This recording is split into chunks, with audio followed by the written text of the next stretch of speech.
totoong buhay, hindi kayang magmura. Okay, So hindi ko alam paano niya na-deliver yung take na yun ng gano'n katigas. And I think that's why, yun nga, nag-expand si Barbie dito. I think she also didn't expect it from herself. I saw that in person. So I'm excited for you guys to see this. You lose weight, no? Ay, thank you Ayan, po. bagay na bagay siya. Paano Thank mo you. ginawa yun? Nakakaloka sa mga eksena. Sexy mo ngayon na ganun. Thank you. Honestly, Pero I realized owning your mornings are really at important. talagang aabangan yung keep talagang si Marta kasi So it talagang keeps me on kakaiba at focus on what I nakakaloka want. ang pinagagawa niya. Talagang If out you, of kasi this syempre world. hindi naman Syempre, consistent na iwan siya everyday talagang gaganahan kay. Yeah, right. Pero if you try to own your mornings more, you can mindset and kaya mo ba i-set yung rest ng day mo. Now, you can make time to take care of yourself. So ano ka? Exercise? I work out more, I swim more now. I got into free diving also, kaya I train more swimming. Nag-member ako sa gym na may pool para makaswim ako more. That's true. Pero sa diet? As in talagang... Carbs bawas. And then I do 2 meals a day lang. Sige, maraming sabi ko, pag ba daw ba, let's say, single, mas gusto mong talaga pagandahin yung sarili mo. May ganun kasi babaeng kayo. Hindi naman siya yung motivation o mas gusto. You naturally have more time to love yourself when you're single.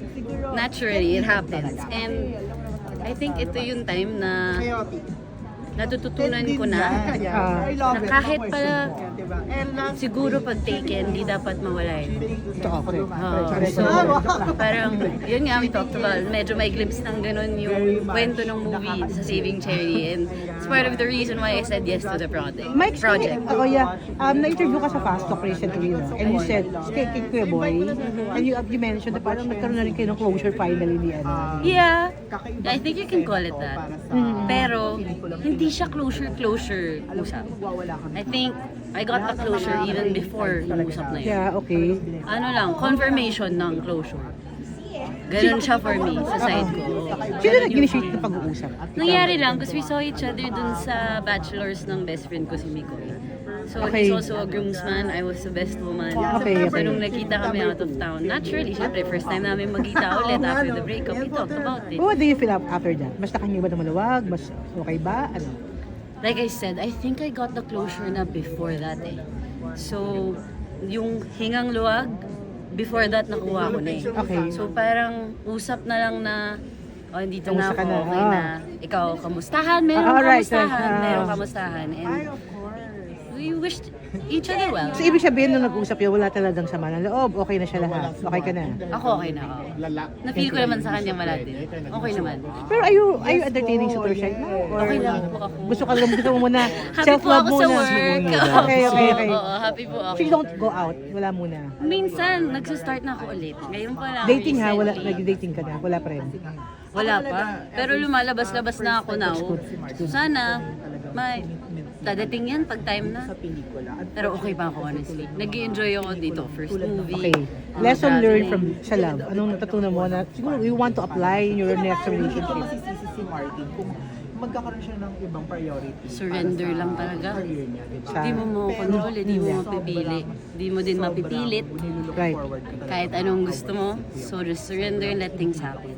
Ano naman ang kailangan? Anong mga pagkakabalan bukod this? Anong mga serye meron ka ba? Wait lang, I want to correct something with that, with the thing I said. Surrendering doesn't mean wala ka nang gagawin totally. Oo, yeah. Surrendering is, because that's for me, it's expressing. So if you have pero alam mo yun, feelings, express mo pa rin yun. Ito. Pero huwag mong i-control yung results after the expression. Right. Yun, those are different things. And that's for me, yung pag-control ng results, that's surrendering. Yun difference. Okay, sorry, what was your next question? Serye? They have serye? Project? Pwede na Bawal ba? na. Okay, wala pa. Pero meron. Naabangan Meron mo po, pa. abangan nyo. Yes, meron. I'm excited with that too. And yun din, kakaiba din kasi yun nga medyo may days na nagsabay siya sa Saving Cherries. Pero I had to study that kasi it was a new character. Pero saka na po pag lumabas na. Abangan nyo. Maraming salamat sa Thank you. Pwede picture lang, picture lang. Teka lang, picture lang. 1, 2, 3. Here. Ito namang etong Salamat. Thank you. May pwedeng ko lang, mabalikan lang yung sa inyo ni Sasa, yung paano kayo nagkausap na dalawa. Wala, diniretso ko lang talaga siya. Like, we were sitting down sa sala ko, tapos sabi ko, our topic as a group, we're about hate and how we're handling hate online and as public figures nga, social media, how we handle hate. And yung chance ko to open up, ang ganda nung timing ng pasok kay Sasa. Sabi ko, alam mo, dati nga, nainis ako nung sinakyan mo yung hate sa akin. Tapos acting pa siya na parang, ano yun? Kaya tapos sabi ko, di ba nung yung sa thesis? Tapos sabi ko, naalala ko, nakatuwalya ka pa, girl, dun sa content. Sabi niya, aminin ko, naalala ko. Sabi niya, tapos tawa na kami ng tawa niya. Pero sabi niya right after sa akin na parang, give ko sa'yo, te, ikaw lang dumiretso sa akin ng ganyan. And that's what started our friendship. Na sabi ko, oo, di ko kayang hindi dumiretso eh. Sabi ko, we're gonna work together and we're gonna be a barkada. I don't wanna fake it. So, yeah, it helped. Ako, nakatulong. I love her now. Like, paulit-ulit siya sa akin. Papaglaban kita, te. Gawa ganun siya. Pero yung initial reaction mo, nung una mo talaga siyang napanood, kay Sasa? At the moment, that was like, ang pandemic pa yun, like 5-6 years ago. Ilang gano'ng katagal na ba ang pandemic? At the moment, affected ako. Pero, the way I face things kasi in life, ayokong nagdadala ng bigat. And I never blamed her for, like, sanakyan niya yung clout. Kasi dun nga siya magaling eh. Like, as an influencer. Dun, I respect the job, pero I don't respect na nadadamay ako dun sa hate. Sometimes hindi fun yung part na yun, pero the way I see it, it's about how you handle it and how you take it after. What do you do about it? Parang never naging personal naman yung hate ko sa kanya dun. Kaya kong sabihin diretso na nainis ako. Kasi di ko naman siya ginudge as a person kahit nainis ako. Yeah. Confrontational yung... Light, parang as a joke, pero nandun yung tension. Na-feel niya yung tension, oo. I like how she handled it. It was funny. Naging funny. Naging inside joke na siya after. Pero yung sa thesis issue ba, paano siya nagsimula? Na bigla na lang may lumabas? Or... No, pandemic kasi yun. Everything was online. And hindi ko kasi na-explain. I understand now. This is how I handled it. Na, nung time na yun, diba, from regular classes, biglang pandemic, online lahat, may group work. It was not thesis though. Kasi ang thesis namin sa architecture, individual. It was a group work for our landscaping class. We were 6 in the group, and I was coming in a lock-in taping. So I had to go to a salon to get my nails done. I know, mali yun sa time management or whatever, and to expect na maintindihan ng groupmates ko noong time na yun na I have to do this for work. Pero I think the experience was very humbling. Na-remind ako na yung dinescribe ko sa kanilang lahat nung gabing yun na parang for me, yung nararamdaman ko kapag yung kasama ko sa eksena hindi alam yung lines, hindi nag-aaral ng linya, baka yun yung naramdaman nung groupmates ko kasi di ko makakalimutan, pasahan namin 8 a.m. Na-send ko sa kanya yung part ko mga 4 a.m. So baka inabangan niya, baka di siya natulog. Kaya siguro siya nagalit sa akin at nag-hate, you know. Pero parang di ka ba niya man lang muna kinausap? Yun lang din yung akin. Because if I were that person, I would talk to the pero kahit gano'n tayo, hindi natin pwede expect na gano'n lahat sa atin. That's also a reminder, like a good reminder of that fact para sa akin na hindi mo pwedeng i-expect sa lahat porque you would do it like that, ganun gagawin ang lahat for you. And gets ko pag estudyante pa lang kasi, di ba? Ako nag-estudyante din ako. Pag buong mundo mo ang school, hindi mo pa binabalan sa work, nakaka-trigger talaga yun. Bakit ako maiinis ako dun sa sarili ko dun sa nangyari? Yeah. Hindi ba kayo nagkausap na ganun? Ay, hindi na nga eh. You know what? I don't know. Kahit pangalan ng tao, hindi ko na. Yeah. Very daring ang dating mo ngayon. Okay, boba. Para may cherry pa yung earrings. So ito na ba si Mikey? Oh! From the Mikey na kilala namin noon. I guess so. I guess this is the new me. I'm getting to know her pa. Gusto ko pa malaman anong mga kaya niyang gawin. Pero sana subaybayan niyo po. Umpisa na to. Kasi ako po, Tsaka ano pa I yung mas wanna know kaya? too. Honestly, I wanna know too. during the shoot Di ko pa alam. Ayoko pang tuldukan or iplano. Gusto ko makita sa anong mga mangyayari pa. kasi alam kong kaya Mas na daring ng mic. Pwede ba? Bagay ba? I don't know, Bagay we'll ka rin see. sa comedy. We'll see, we'll see. Yung may kiwilig ka. Oh, that's interesting. Gusto ko po talagang ma-explore yung range ko as an actress. If it's well written, and if ma-feel kong safe naman ang set, and yung co-actor mismo, then why not?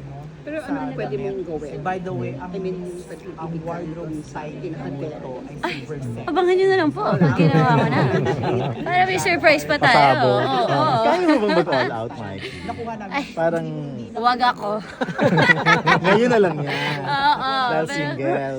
Hindi din. Ngayon nga, like I said earlier, I think that's what I learned from Beth also and my experiences in life. Never compromise yourself just because you're in a relationship. Like, kahit habang nasa relationship ka, I believe na dapat nag-grow ka pa rin. Na, yes, the only constant thing is change. So, find a partner that will accept yung changes mo as you grow. 5 million lang. Saan ba kayo? Asan na ba kayo? Pinerfect mo yung Love sagot. life mo, Mike. Sorry? Love life mo Update daw. sa love. Hindi ko, wala po eh. Baka kayo may update po. Baka kayo Naman, meron ka. wala Pero po talaga. medyo I matagal wish. na rin. Matagal na nga rin. Production. I think kasi nag-enjoy ako ngayon. Kailangan talaga I moved out of my family home. Okay. After, As in sorry. yes. And doon ko na-realize, and this is a big reason why you should watch the movie too. Yes po kasi Kasi I believe ito din yung message ng pelikula namin. Na yung love na hinahanap natin sa romantic relationships, hindi lang natin pwedeng sa romantic makuha yun. Kaya natin bigayin sa sarili natin and from our friends and okay, medyo malayo yung family sa romantic. Pero the friends and ourselves, ako kasi parang yung experience ng pag-move out ko, dun ko nahanap na yung hinahanap kong love sa relationships. Kaya ko palang ma-feel sa pagpili ng kurtina, sa pagpili ng paint sa wall, sa pagpili ng upuan sa dining. Dun ko na-feel. At first, intentionally ako nagpapaka-busy para di mag-isip, pero makatulong. Pero I'm sure mas maraming nagkaka-interest ngayon sa Di Mikey ko po 2.0. nararamdaman. Pag nag-express Asan na po siguro sila? Talaga. Please express more. And then, syempre, alam na lang lahat na walang partner, walang Opo. relationship. Tapos, sa look mo ngayon, definitely, maraming gusto. Siguro Hindi mo kasi- nararamdaman like, hindi sila lumalapit, hindi nag-approach, hindi nangliligaw. Siguro, I don't go out din kasi. Taong Yun. bahay ako. Dahil nga na-enjoy ko yun. But, sige, I'll try to go out more. Para may chance. Let's see. Pero Mike, meron ka bang experience na naloka ng boyfriend? Ano po, naloko? Again, fake mo lang. I think that's very vague and general. Na I don't think intentionally, wala pa akong na-experience na intentionally akong niloko. Hindi pa. Honest naman. Fairness sa mga ex ko, honest. Ay, ang dami na pala. Uy, Oo grabe. talaga. Hindi ko sasabihin Ikaw kung nagsabi. kailan. Oo. Pero Mikey, kanina parang malalim yung hugot sa about love. Yeah. Saan Saan dun? nagagaling yun? Saan Yung part po nakahugot dun? mo, yung sa first part ng breastfeeding. Na- Yung nagsishare ka about love. The first question? Parang Yung about sa siguro yung sa cheating. Na.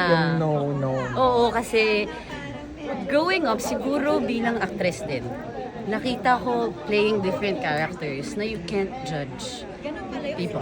You can't judge where people are coming from. So, kung yung question nga na dapat ba magbigay ng second chance sa mga cheaters, totoo yung sagot ko kanina na dati I used to believe na ang pinaka-importante is yung why. Dapat maintindihan mo kung bakit sila nag-cheat. Baka di naman nila ginusto. There's something unhealed maybe they didn't face. But now I also learned we should be responsible with our own healing. So it's not my job to guide that or anyone else doon. So that changed. That opinion changed na for me. pero not necessarily it's your story. Kasi sabi mo never Hindi ka naman. na-cheat eh. That's coming from everything I experienced, lahat ng kwentong narinig ko, kaya nagbago yung opinion ko. Mikey, parang ni-intriga yung friendship nyo ni Heaven. Mm. Diba? Nung nag-travel kayo. Oo. Anong reaction mo doon na binibigyan ng malis? Honestly, natawa kaming dalawa nung nakita namin agad doon. Pinakita ko agad sa kanya nung sabi ko, uy, issue tayo. Sabi niya, ang asar niya back sa akin, nung una, tinawanan ko, but eventually, medyo nag-worry ako. Meaning ko, Bakit ka din? nag-worry din ako na parang, uy, bakit may ganito? Bakit may mga lumalabas sa ganito? Tapos reaction sa akin ni Heaven, guilty? Guilty ka ba? So, wag ka, sabi ko, tama. Hindi natin kailangan maapektuhan kasi hindi naman totoo. Ano ba? So wala nagbago sa friendship mo? Wala sa naman closeness? tinawa. Dun sa kwento ko pa lang. You know how she tames me? And this brain, oh my God. And pag siya naman yung ganun, ako yung nagpapakalma sa kanya. And I love that about us, I think. We need that. Ang hirap it's very rare to find that kind of friendship in showbiz. Pero ba't ganun kayo ka-close, knowing na nasa magkabilang network kayo? We came from the same high school. So high school pa lang nagkakasalubong kami sa corridor, sa hagdan. Inaate niya na ako. Pero nung nag-work na, sabi ko, subukan mo kung i-ate talaga. Hindi.